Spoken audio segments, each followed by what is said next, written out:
The Dark History of Rock Part 3, Sid Vicious. Sid Vicious, the bassist of the punk rock band the Sex Pistols, is known for his wild and controversial lifestyle. But his final year was marked with a tragedy that would forever change his life. In October 1978, Vicious was arrested for the murder of his girlfriend Nancy Spungen, who was found dead in their New York City hotel room with a stab wound in her abdomen. Vicious was found incoherent and covered in blood and was immediately arrested. The events leading up to the murder are murky, with both Vicious and Spungen struggling with drug addiction and their relationship being tumultuous.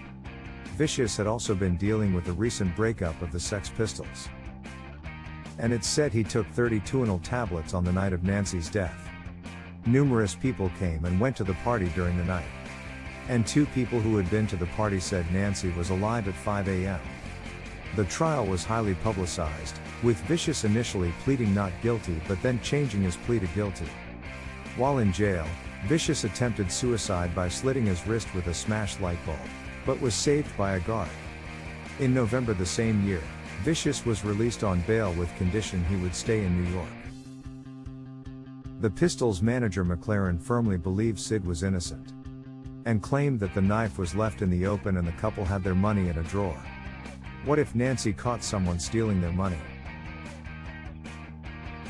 But the darkness seemed to follow Vicious and he appeared in court again after assaulting a man in a club. To everyone's surprise, he was released on bail, and had his previous bail conditions reduced.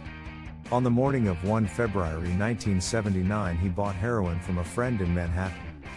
Vicious died that night in an overdose and his body was discovered the next morning. It is said that Vicious and Spungen had a suicide pact and his death was not accidental. However, we will never really know exactly what happened that night when Nancy died, and the details around the night when Sid followed her. The death of Nancy Spungen and the subsequent death of Sid Vicious marked the end of an era in punk rock. The tragic events also highlighted the dangers of drug addiction and the destructive nature of fame. Brought to you by EnsonProductions.com.